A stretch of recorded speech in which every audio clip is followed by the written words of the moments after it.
distinguished guests, then it will be me who will share with you on the key technologies in the structure of Shanghai Tower. In the interest of time, I'm going to have to give you a very brief talk about some of the key technologies in the structure of this project. I divide my talk into 10 parts based on the characteristics of the structure, and I will especially focus on the main loci and then the techniques. So first, let's have a look at a brief introduction of the overview of the project. I'm sure you're already very familiar with this overview. And actually, we have 5 floors underground and 124 floors above the ground. The structure above the ground is a steel and a reinforced concrete system. The vertical structure consists of a concrete core wall and mega columns. The level structure includes floor steel beams, floor trusses, belt truss, outrigger trusses, and composite metal decks. The tower roof is a steel-framed spire. So based on the structural characteristics, we produced the kind of construction methods. And along the way of the kind of project, you can look at the underground structure, which is a reinforced concrete framed structure, and you look at the other 2 tall buildings here. They do not use this kind of cast-in-place piles, but here on this soft bedrock, and we adopt a long-bored cast-in-place piles, which are used for the foundation of the tower, and we also did a lot of experimental trials to look at the feasibility of the cast-in-place piles. And then the depth of the excavation of the foundation pit of the tower is 33.1 meters, which is supported by 6 pieces of reinforced ring and a round diaphragm wall within a radius of 121 meters.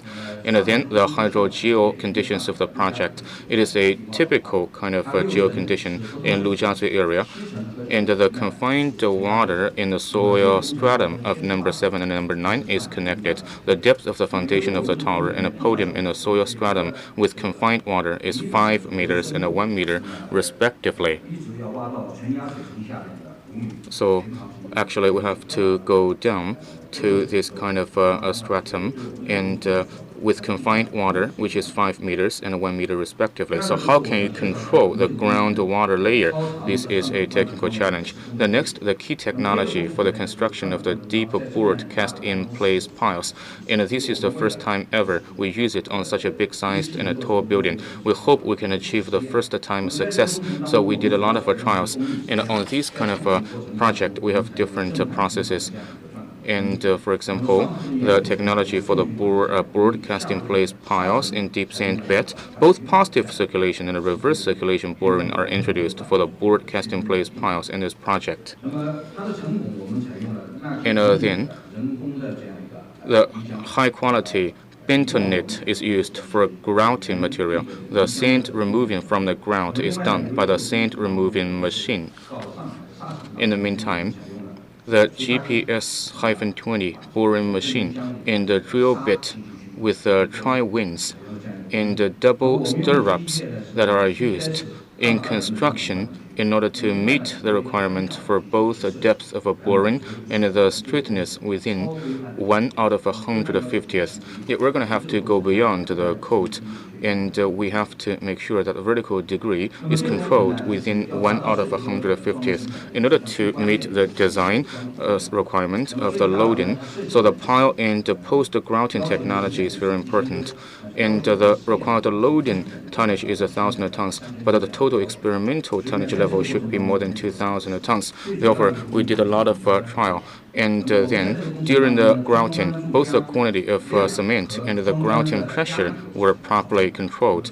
And 3 grouting pipes were pre-placed in the pile, which also placed a row of ultrasonic detection pipes. And the pressure is 3 megapa, and the stress is actually 4 tons. So the loading capacity can be increased to the maximum of 3 times. And most parts, and we increased the loading capacity by more than 2-fold. So due to the success on this part, actually, the load bearing of the entire tower is blessed with very possible and favorable results in more than 1,000 piles altogether for the project. So based on the designed level of 1,000 tons, it can take actually 800,000 tons of weight. Second, I would like to talk about the technology for the construction of ultra-deep diaphragm wall. Actually, the wall has a very huge depth, because the average value of the specific penetration resistance piece for 2 layers in foundation soil 7 is 26.91 MPa. So grabbing and milling trench forming technologies were adopted in the process of the construction. For the upper part of the soil, the grabbing trench forming machine was used, while for the soil deeper, the hydraulic milling trench forming machine was employed. The thickness is 5.2. And then, in terms of this kind of grabbed and milled diaphragm wall, the whole reinforced cage with weight of 86 tons was hoisted by using the cranes. Meanwhile, a V-type steel plate connected with the locking pipe was used to prevent the bypassing of concrete. In overcut technology was successfully tested in the construction of the circular diaphragm wall for the tower. And you can look at the technical means. Trenching of the stage 1 was implemented first, and then trenching of the stage 2 was cut in between 2 trenches of stage 1. The cutter was used directly to cut the concrete of the constructed trench, and the connector was formed as a result. So this construction technology greatly reduces the possibility of water leaking during the construction. And then key technology for the construction of a large-scale ultra-deep foundations. This is quite a big challenge, and it is hard to control the groundwater.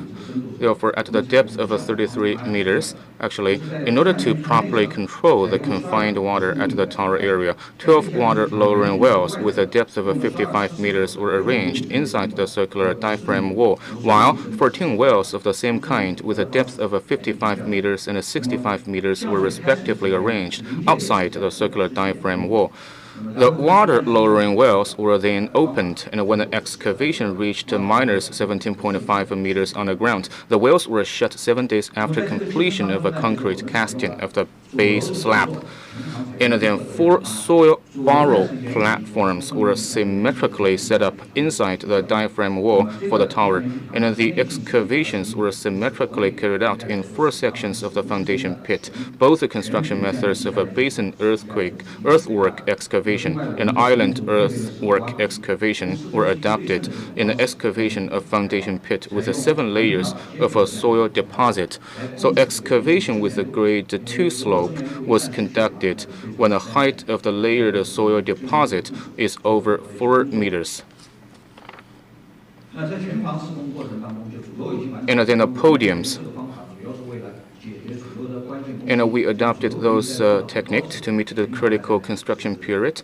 When the main core wall goes up to a very high level of height, the podiums are still under construction.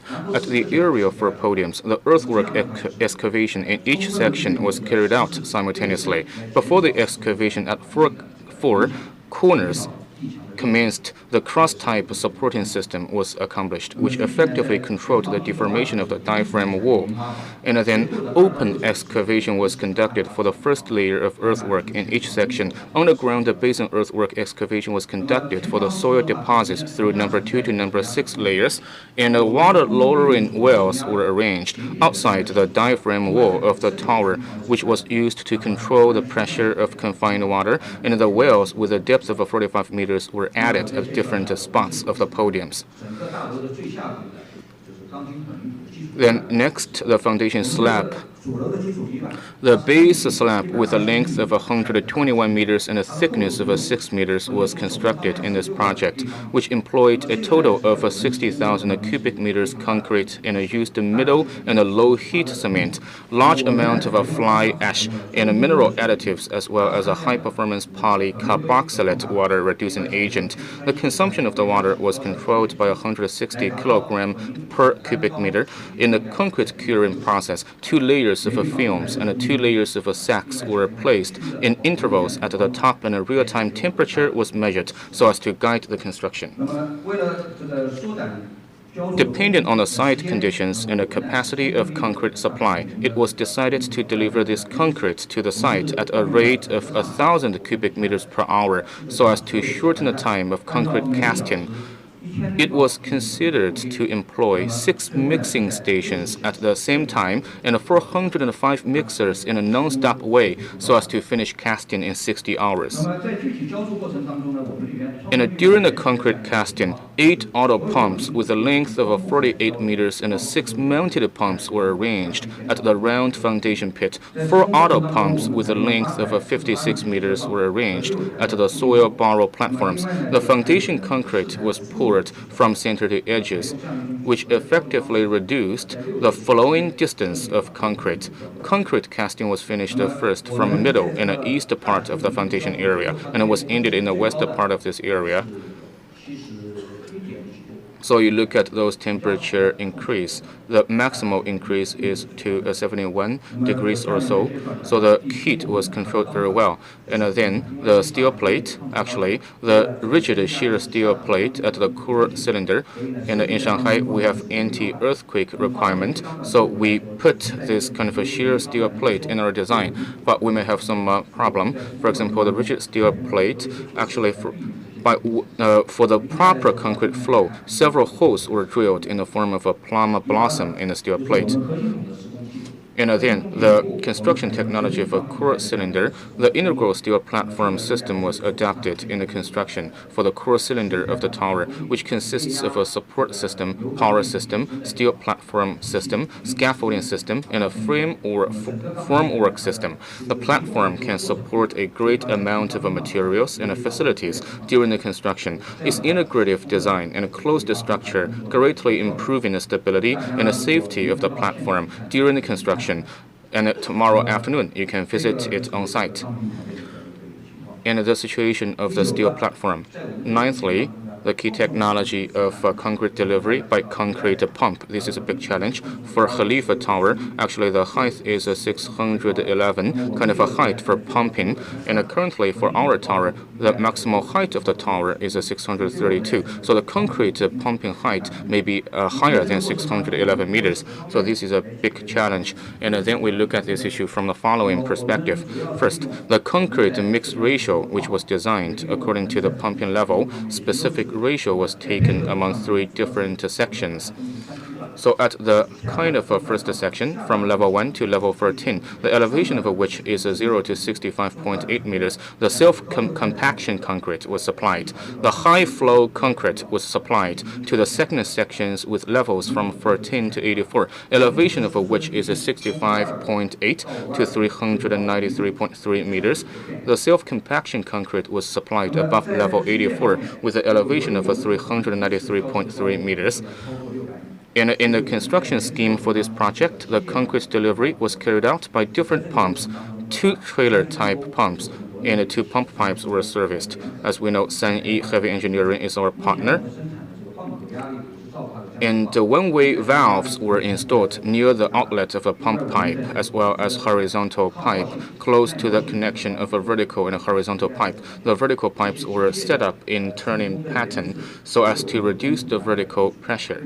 So this lay a very strong foundation for our project going forward. Going forward, from the different points of view, for example, the construction process, etc., how can we successfully deliver the concrete all the way to the top? And from this chart, you can see 2 sets of concrete spreaders that were symmetrically set on the steel platform for concrete delivery in the course of a core wall construction. So tremie pipe was also set with the concrete spreaders to deliver the concrete to desired positions. And then from internal, mega column and a floor slab was casted simultaneously. Concrete pumping technique with water cleaning function was employed. The concrete was delivered to the construction platform via water flow so as to reduce the waste of concrete and pollution. Finally, the key technology for installation of extra-large steel structures. For this project, about 100,000 tons of structural steel members and parts were used, and 4 sets of M1280D tower cranes were utilized, and 2 additional sets of 300 tons of track cranes. And 3 are provided by our supplier from Australia. Another one was produced domestically. You can look at this kind of a maximum crane radius, and the lifting capacity of the cranes are 52.5 meters, and 100 tons respectively. The tower cranes were installed inside the core wall. The 300-ton corollary crane is also located on site to assist the steel installation. The tower cranes are supported by trusses, tight-tilted steel bars, and steel cables. And the weight of the heaviest piece for the mega columns is over 94 tons, and its height is over the height of 2-floor buildings. For the steel structure installation at each floor, the steel member for the mega column was firstly installed, and the rest parts of the steel structure were installed afterwards. So we went for the mega column first, and then we look at the steel beam. And the inside part of the floor truss was installed by integral lifting, and then the floor steel beam was installed. The cantilever beam at outside part of the floor truss was also installed by integral lifting. And this is the external or peripheral belt trusses, bottom chord bar of both inner and outer truss belt, which was installed by integral lifting first. Then vertical bar was installed. Next, the inclined bar and the middle beam were installed from 2 ends towards the middle. For the outrigger truss inside the core wall, the bottom chord bar was installed firstly after the concrete was casted. The rigid reinforced steel column, the middle chord bar, and the top chord bar were installed subsequently. For the outrigger truss outside core wall, we have the bottom chord bar installed firstly, then the mega column, then the tilted bar, the middle chord bar, and the top chord bar, which were installed successfully. To properly control deformation, the specific parts for outrigger trusses outside core wall are connected temporarily at an early stage. So you can look at the installation process for the spire of the tower. Installing the octagon steel frame for the truss, then install the steel floor member, accomplishing the concrete casting for the main part of the core wall, and install the reinforced steel structure. And actually, we have also the curtain wall steel structure, which has a curvature. Therefore, it poses a lot of difficulties for us in the process of the construction, including the curtain wall and also the on-site kind of in situ processing. We used different kind of beam technologies, BIM. So we think that the application is very successful. So this is the curtain wall. So we can see that for the structure construction, and actually the steel structure for the main building will be finished first, and then the steel structure for the glass curtain wall. So actually, yeah, we have a self-made system. So actually for the yellow part, you can find a platform. Yeah, during the process of construction, so you can see that on the top of the outrigger trusses, a small crane with a working arm was installed. And on the top of the outrigger trusses, the safety operating platform for the hoistable lift was set. In the top-down process, the curtain wall support system for each floor is installed as the operation platform moving on. So I think you can have a clear picture here on the site. And so for Shanghai Tower, so it is really a very complicated structure. Well, due to time limit, I cannot elaborate on some detailed process or procedures. Well, basically, we believe that the Shanghai Tower will become one of the contributors for the China super high rises in the future.